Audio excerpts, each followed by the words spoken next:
అందరికీ శుభోదయం. మనం నిన్నటి క్లాస్లో ఏం చెప్పుకున్నాం నాన్న? పద్యాలు, సుభాషిత రచనలు అనే పాఠంలో 4 పద్యాలు ఉన్నాయి, అవి చెప్పుకున్నాం. అందరూ కూడా చదవారని నేను అనుకుంటున్నాను. అందరూ కూడా కంపల్సరిగా చదవాలి. అవి కంఠస్థం చేయవలసిన పద్యాలు. నేను మళ్ళొకసారి చెప్తాను. చదివిన తర్వాత మనం బిట్స్ రాసుకున్నాం నాన్న. చూడండి. పట్టు పట్టారాదు పట్టి విడువారాదు, పట్టెనేమి బియ్య పట్టవలయు, బట్టి పట్టుట కన్న బరగ జచ్చుట మేలు, విశ్వదాభిరామ వినురవేమ. నెక్స్ట్ నాన్న.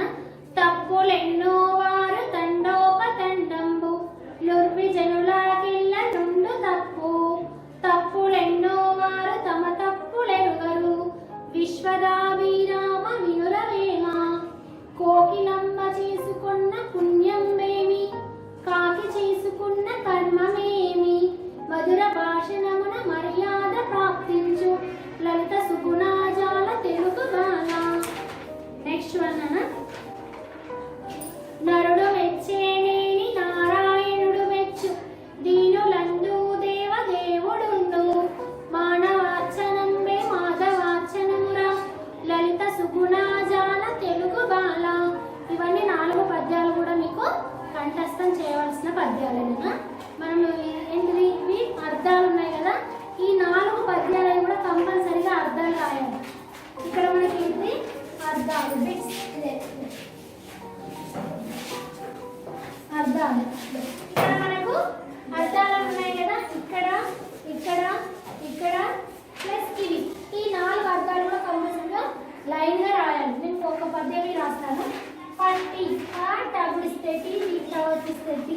పట్టి అంటే పట్టుకొని, టకొమిస్తే టూ, టూకి టవతిస్తే టూ, పోతోమిస్తే కో, నగుడిస్తే నీ. పట్టుకొని. విడువరాదు, వి డకొమిస్తే డు, వా విడువ, రదీకమిస్తే రా, డకొమిస్తే డు. విడువరాదు అంటే విడిచిపెట్టకూడదు, విడిచిపెట్టకూడదు. వి డగుడిస్తే డి, చగుడిస్తే షి, విడిచి పే, టాకి టవతిస్తే ట, పెట్ట, కకొమిస్తే కు, డ డకొమిస్తే దు. విడిచిపెట్టకూడదు. విడవరాదు అనేది విడిచిపెట్టకూడదు. దిగియా, బగుడిస్తే గి, గగుడిస్తే గి, యా. దిగియా అనేది గట్టిగా.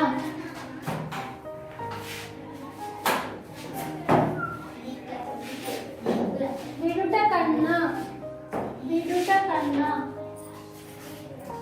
విడు ట కన్నా, విడుట కన్నా, విడుట కన్నా. వదిలి పెట్టుట కన్నా, వా గలిస్తే ది, గలిస్తే వదిలి, పే టకంస్తే టు, తా నాకు నవ్విస్తే నా. పెట్టుట కన్నా. చచ్చుట, చ చకంస్తే చు, చూకి చౌకిస్తే చు, చచ్చుట. చనిపోవుట, చ నగిస్తే ని, పాపకు నిగమిస్తే పో, వకంస్తే ము, చనిపోవుట.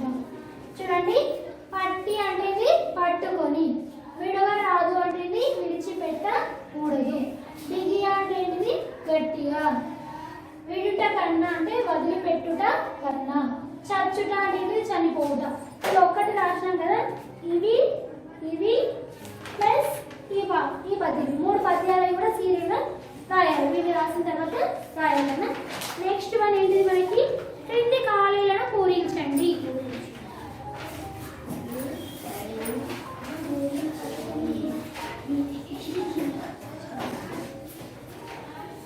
ఫస్ట్ వన్ విశ్వదాభిరామ, విశ్వదాభిరామ డాష్ ప్రేమ. విశ్వదాభిరామ డాష్ ప్రేమ ఏంటిది? వీనురా, వాగిస్తే వి, నకొస్తే ను, రా, వీనురా, వీనుర ప్రేమ. నెక్స్ట్ వన్ లుర్వి జనుల ముందు, లుర్వి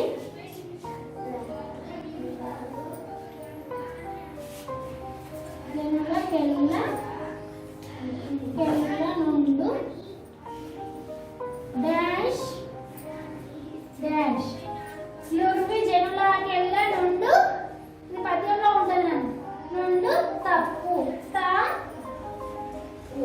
వస్తే పు, ముక్క ఒత్తిస్తే పు, తప్పు.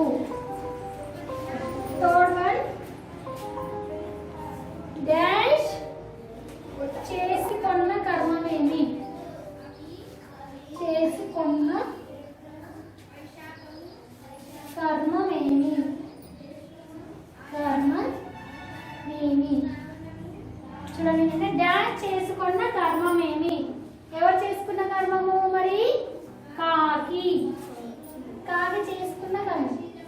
కోకిల చేసుకున్న పుణ్యమేమిటి మరియు కాకి చేసుకున్న కర్మమేమి? Dash dash మెచ్చనేని. మెచ్చనేని నారాయణుడు. నారాయణుడు మెచ్చు. చూడండి నాన్న, డాష్ మెచ్చనేని నారాయణుడు మెచ్చు. ఎవరు మెచ్చు? మరి నరుడు మెచ్చనేని నారాయణుడు మెచ్చు. మరి మనుషులు మెచ్చితేనే ఎవరు మెచ్చుతారు? తర్వాత దేవుడు మెచ్చుతాడు. చూడండి, మళ్ళీ ఒకసారి చూడండి. విశ్వద వీరమ డాష్ వేమ. వీణుర వేమ. లూర్వి జనులాకెళ్ళ నుండు డాష్ తప్పు. డాష్ చేసుకున్న కర్మమేమి. కాకి చేసుకున్న కర్మమేమి. డాష్ మెచ్చనేని నారాయణుడు మెచ్చు. ఎవరు మెచ్చు? నరుడు మెచ్చనేని నారాయణుడు మెచ్చు. చూడండి, బహువచనాలన బిట్ థర్డ్ బిట్ ఇది. బహువచనాలు. ఫస్ట్ వన్ ఏముంది? కాకి. కాకి. ఒకటి ఉంటే కాకి అంటాము, ఒకటి ఉంటే ఎక్కువ ఉంటే కాకులు. దీర్ఘం ఇస్తే కా, కపం ఇస్తే కు, లపం ఇస్తే లు. కాకులు. సెకండ్ వన్ పుణ్యం. కపం ఇస్తే పు, అనాగి ఇస్తే న్యం, నెక్స్ట్ అయితే న్యం. పుణ్యం. పుణ్యాలు. కపం ఇస్తే పు, అనాగి ఇస్తే నా, అనాగి ఇస్తే న్యా, లపం ఇస్తే లు. పుణ్యాలు. థర్డ్ వన్ నరుడు. నరుడు. నా రకం స్థేరు, నారు లకం స్థేరు, నరులు. నరులు. దీనుడు. దగుడి నమస్తే దీన కంస్తేలు, డకంస్తే దీనుడు. దీనులు. దగుడి నమస్తే దీన కంస్తేను, లకంస్తే లు. దీనుడు. చూడండి, బహువచనాలన కాకి కాకులు. పుణ్యం పుణ్యాలు. నరుడు నరులు. దీనుడు దీనుడు. నెక్స్ట్ వన్ మనకు వ్యతిరేక పదాలు ఉన్నాయన్నా.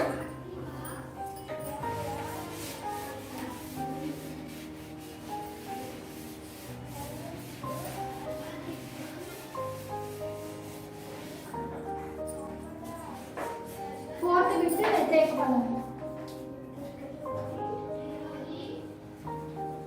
వ్యతిరేక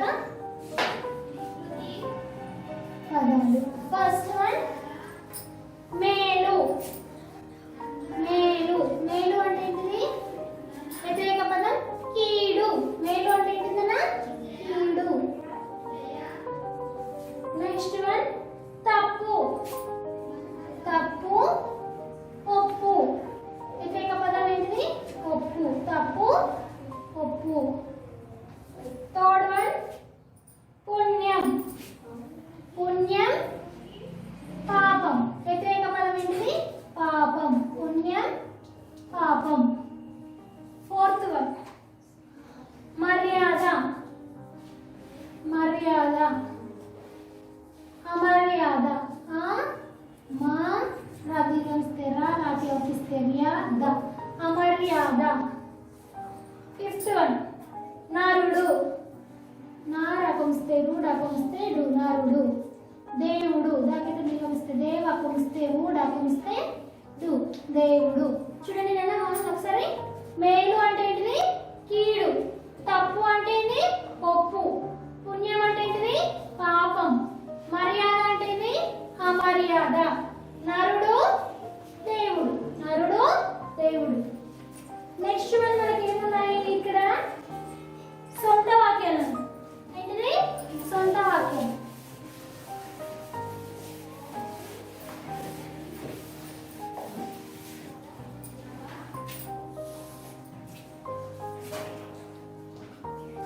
సొంత వాక్యాలు. ఫస్ట్ వన్ ఏముంది? తండోపతండము. తండోపతండము.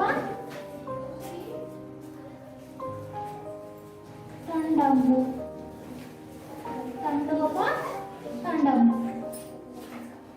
కోతులు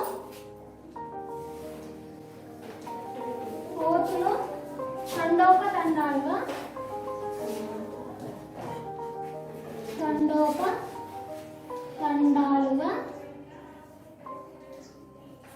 ఇండ్ల చుట్టూ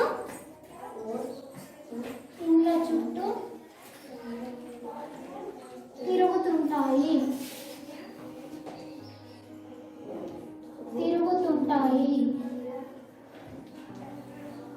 తండోపతండాలంటే గుంపులు. చూడండి, కోతులు తండోపతండాలుగా ఇళ్ళ చుట్టూ తిరుగుతుంది. ఇప్పుడు మామూలుగా మన ఇళ్ళ చుట్టూ ఏం చేస్తున్నాయి?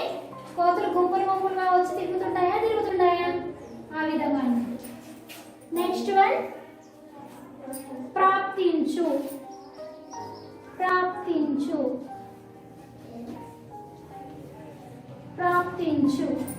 ఈ సంవత్సరం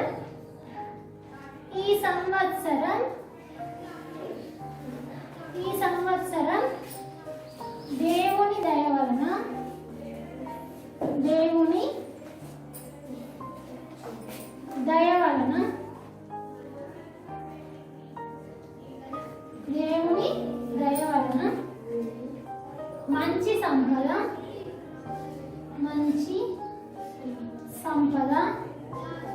ప్రాప్తించింది. చూడండి నాన్న, ఈ సంవత్సరం దేవుని దయ వలన మంచి సంపద ప్రాప్తించింది. కొంతమంది రైతులు ఏం చేస్తుంటారు? పంటలు పండిస్తారు. పంటలు పండించినప్పుడు ఒక్కొక్కసారి ఏమవుతుంది? ఆ పంటలో నష్టం వస్తుంది. కానీ ఒక్కొక్క సంవత్సరం ఏమవుతుంది? మంచి దిగుబడి, ఎక్కువ లాభం అనేది వస్తుంది. ఏమంటారు? ప్రాప్తించింది. ఈ సంవత్సరం దేవుని దయ వలన మంచి సంపద ప్రాప్తించింది.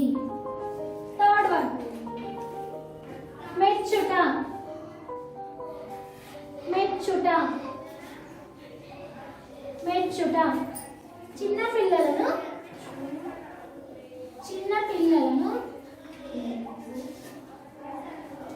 చిన్న పిల్లలను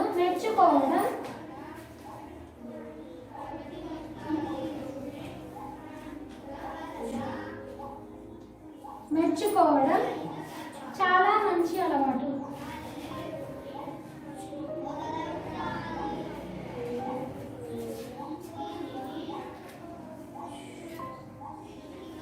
చూడండి, చిన్న పిల్లలను మెచ్చుకోవడం చాలా మంచి అలవాటు.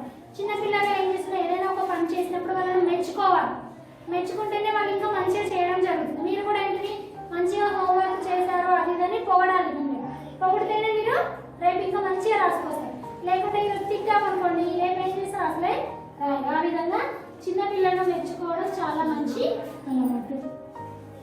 నెక్స్ట్ వన్ పుణ్యం.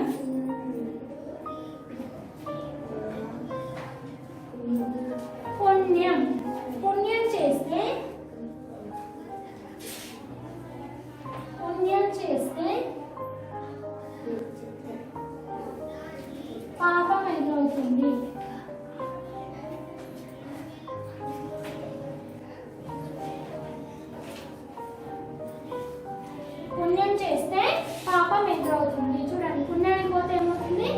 పాపం అనేది వస్తుంది. మళ్ళీ ఒకసారి చూడండి నాన్న, తండోపతండం అంటే కోతులు తండోపతండాలుగా ఇండ్ల చుట్టూ తిరుగుతుంటారు. నెక్స్ట్ వన్ ప్రాప్తించు. ఈ సంవత్సరం దేవుని దయ వలన మంచి సంపద ప్రాప్తించింది. మెచ్చుట. చిన్న పిల్లలను మెచ్చుకోవడం చాలా మంచి అలవాటు. పుణ్యం చేస్తే పాపం ఎదురవుతుంది. నెక్స్ట్ వన్ మనకు వ్యాకరణం ఉన్నది నాన్న, సమాపక క్రియ మరియు అసమాపక క్రియ. ఏంటిది? సమాపక క్రియ, అసమాపక క్రియ.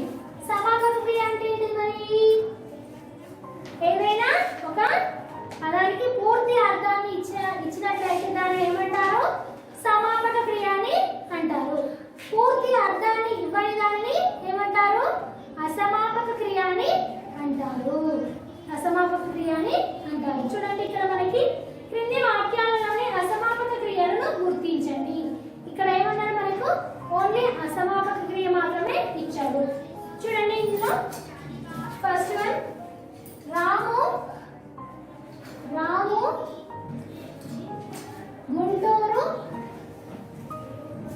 వెళ్ళి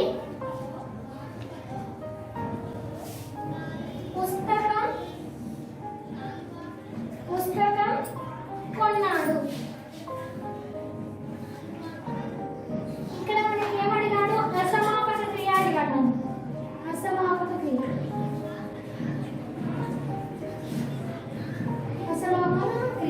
రాము గుంటూరు వెళ్ళి పుస్తకం కొన్నాడు. వెళ్ళి అనేది ఏంటంటే వెళ్ళి అనేది అసమాపక క్రియ. వెళ్ళి అనేది ఏంటన్నా అసమాపక క్రియ. పాపారావు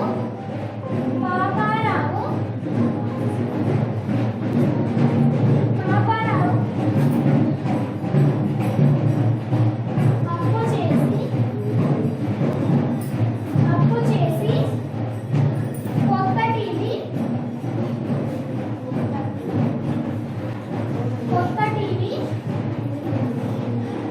తెచ్చాడు.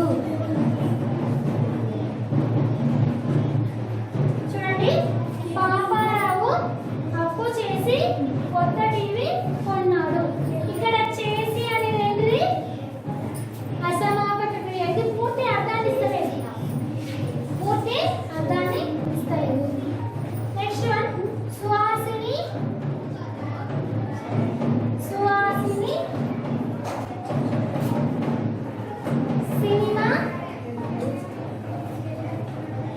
సినిమా చూసి